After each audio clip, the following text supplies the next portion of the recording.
ప్రాణమున్నంత వరకు నేను మర్చిపోయాను. ఇది గొర్రెపిల్ల మనసు అయ్యా, ఇది పావురపు మనసు అయ్యా, అయ్యా ఇది ప్రేమించే మనసు అయ్యా, కృపలో జ్ఞాపకం చేసుకుంటాను.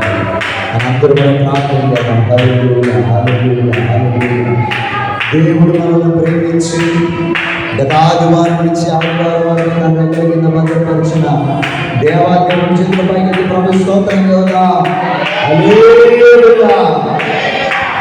అదేవిధంగా పాటలతో ఉన్న దేవుడు, ఆరాధనలతో ఉన్న దేవుడు ముందర కార్యక్రమం అంతా దీవెనకరంగా ఆశీర్వాదకరంగా ప్రభు జరిగించినట్లుగా మనకు కావలసిన దివ్యమైన వర్తమానాన్ని ప్రభు మనకు అందించి మనం ప్రభు బలపరిచినట్లుగా ప్రార్థన చేద్దాం.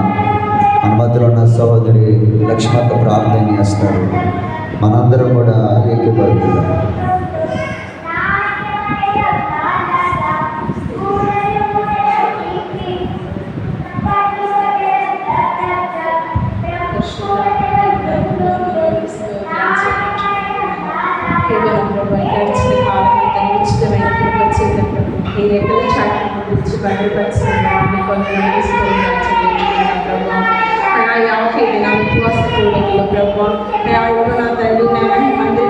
ఎంతో సహాయం చేస్తున్నారు. ప్రతిష్ట దినాన్ని ప్రభు ఎంతో ఆనందకరంగా చేయకరంగా మహిమకరంగా జరిగించిన విధానం బట్టి స్తోత్రం ప్రభు. మరలా నా తండ్రి పునరుత్థాన దినంలో నా ప్రభు మమ్మల్ని ప్రవేశపెట్టిన తండ్రి నేను స్తుతించడానికి, నేను కనపరచడానికి ఇది సమయం ఇచ్చినందుకు నీకు వేలాది స్తోత్రాలు చెల్లించుకుంటున్నాం. పరిశుద్ధాత్మ దేవుడా, అయా పరిశుద్ధాత్మ తండ్రి నీకే వేలాది కోట్ల స్తోత్రాలు ప్రభు. ఈ నయా ఉదయకాల సమయంలో విద్యార్శించిన ప్రభు, అయా వచ్చిన బిడ్డలను కూడా జ్ఞాపకం చేసుకో, పాటల ద్వారా మహిమ తెచ్చుకున్నది రావాల్సిన బిడ్డలు కూడా త్వరపడి వచ్చేందుకు సహాయం చేయండి ప్రభు. అయా నీ దాసుడు నిలబడిచుండగా నీ దాసుని నీ శిలువచాటును మరుగుపరచుకుని ప్రభు, నీ దాసుడు ముఖాంతంలో మాతో మా అందరితో మాట్లాడు ప్రభు. మా హృదయాలను తెరవండి ప్రభు. ఇంకా అందరైతే ప్రభు బలహీనైపోయి ఉన్నారు ప్రభు. ఇంకా తండ్రి హృదయాలు తెరవబడక ఇంకా నా ప్రభు రక్షణ మార్గంలో ఎవరైతే లేకున్నారో ప్రభు, నీ దాసుడు నా ప్రభు అయా నోట నుండి మాట్లాడుతున్న వాకుల చేత ప్రతి ఒక్క హృదయం తెరవబడి ప్రభు నీ రక్షణ నా ప్రభు బిడ్డ రక్షణలోకి వచ్చినట్లుగా సహాయం చేయండి. వినగల చెవిని గ్రహించే మనస్సును ప్రతి ఒక్క బిడ్డకి దయచేయమని ఈ కొద్ది చిన్న ప్రార్థన నేను జ్ఞాపకం చేసుకున్నాను. ప్రార్థిస్తున్నాను తండ్రి. అదేవిధంగా నిలబడి ఉన్నట్లయితే కీర్తన గ్రంథంలో నుంచి 33వ కీర్తనను చదువుదాం. పరిశుద్ధ గ్రంథాలను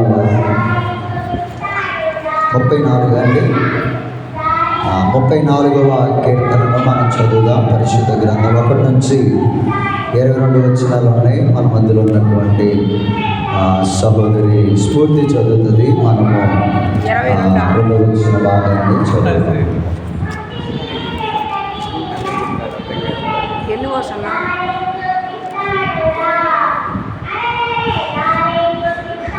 కీర్తనల గ్రంథము 34వ అధ్యాయం 1 నుంచి 22 వచనాలు చదువుతాను. నేనెల్లప్పుడూ యెహోవాను సన్నదించెదను, నిత్యం ఆయన కీర్తన నా నోట నుండి. యెహోవాను బట్టి నేను అతిశయించుచున్నాను, దీనుడు దానిని సంతోషించాడు. నాతో కూడి యెహోవాను ఘనపరచుడి, మనము ఏకముగా కూడి ఆయన నామమును గొప్పము చేసేదము. నేను యెహోవాను విచారణ చేయాలి, ఆయన ఉత్తరమించాను, నా కలిగిన భయములన్నిటిలో నుండి ఆయనను తప్పించాను. వారు ఆయన తట్టు చూడక వారికి వెలుగు కలిగెను, వారి ముఖములెన్నడూ లంజింపకపోవును.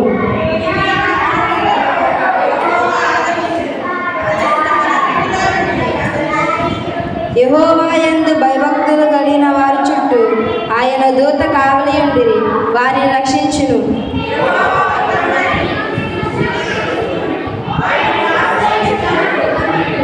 యెహోవా భక్తులారా, ఆయన యందు భయభక్తులు ఉంచుడి. ఆయన యందు భయభక్తులు ఉంచిన వానికి ఏమీ కొదువలేదు.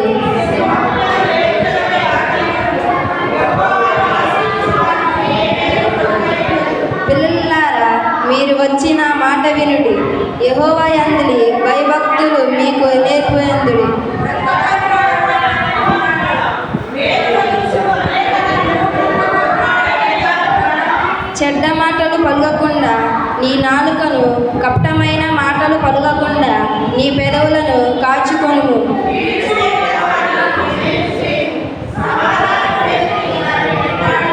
యెహోవా దృష్టి నీతిమంతుల మీదనున్నది, ఆయన చెవులు వారి మొరలకు వంగి ఉన్నవి.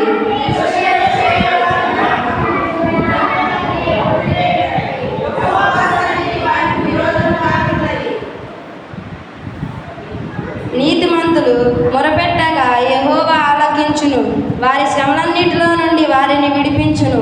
విరిగిన హృదయము గల వారికి యెహోవా ఆసన్నుడు, నలిగిన మనసు కలిగిన వారిని ఆయన రక్షించును. నీతిమంతునికి కలుగు ఆపదలు అనేకములు, వాటి అన్నిటిలో నుండి యెహోవా వానిని విడిపించును.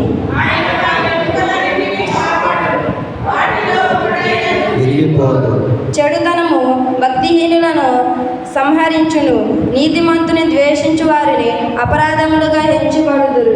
ఆఖరి వచనము అందరం చదువుకుందాం. యెహోవా తన ప్రాణము విడిచెను, ఆయన శరణు వారిని ఎవరైనా అపరాధములు ఎంచబడరు. దేవుడు తన పరిశుద్ధ వాక్యమును దీవించునుగాక. ఆమేన్. అందరూ కూడా దేవునికి స్తోత్రం చేద్దాం. హల్లెలూయా. అందరూ కూడా కూర్చున్నామండి.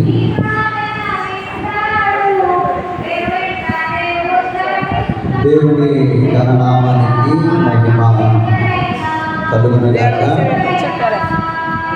ప్రభునందు ప్రియులరా, దేవుని కృపను బట్టి ప్రభువు మనల్ని ప్రేమించి శ్రేష్టమైనటువంటి ఒక శుభదినాన్ని ప్రభువు మనకి ఇచ్చారు. అందును బట్టి దేవునికి ఒక మంచి స్తోత్రం చేద్దాం. హల్లెలూయా. మంచిది. ప్రభునందు ప్రియులరా, ఇప్పటి వరకు కూడా పాటల ద్వారా ఆరాధనలో మనతో ఉన్న దేవుడు 10 నిమిషాలు దేవుని వాక్యాన్ని మనము